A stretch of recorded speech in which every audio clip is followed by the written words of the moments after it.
Picture this. You're a boy or girl with the age of 8 or 9. You work at a clothing mill and you're getting paid 40 cents per day. In the late 1900s, reformers and progressives focused on improving conditions workers everywhere. Okay?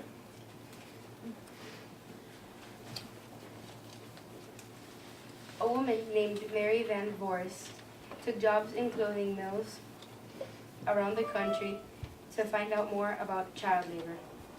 She noticed a young 7-year-old standing on a box. Children were paid very little. Boys sold newspapers and girls often did the housework.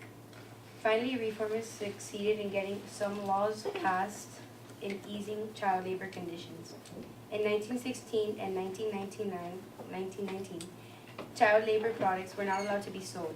Children often had to lie about their age to get jobs to keep on helping family members.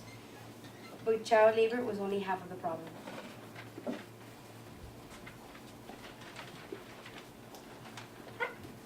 Child labor reform was part of the progressive effort to help American workers.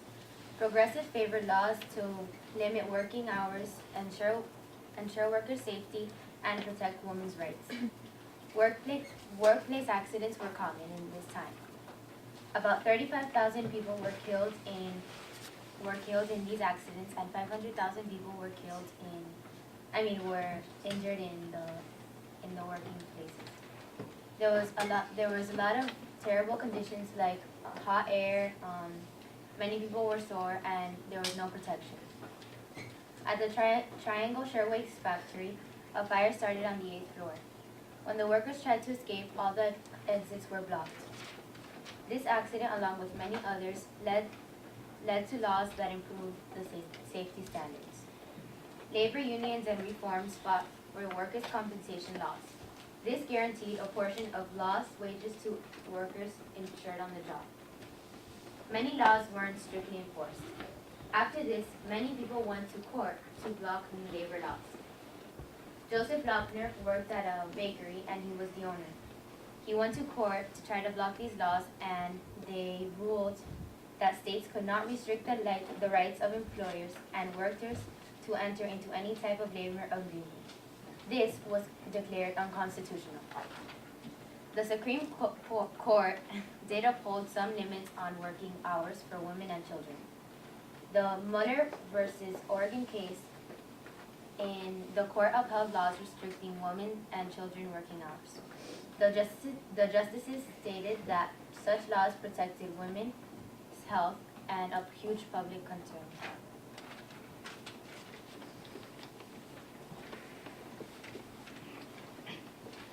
Gompers supported the American system of capitalism, an economic system in which private businesses run most industries and competition determine the price of goods.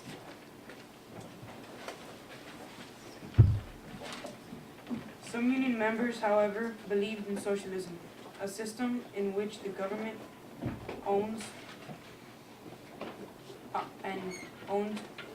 and operates a country's means of production. Socialists, led by Eugene V. Debs, hoped that the government would.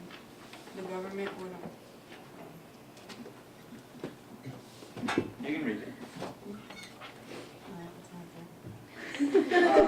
Okay. Alright, you can go to your next idea.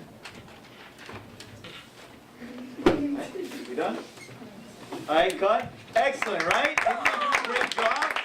By the way, being the first ones ever to do it, they did a spectacular job. Okay, and they do merit an applause.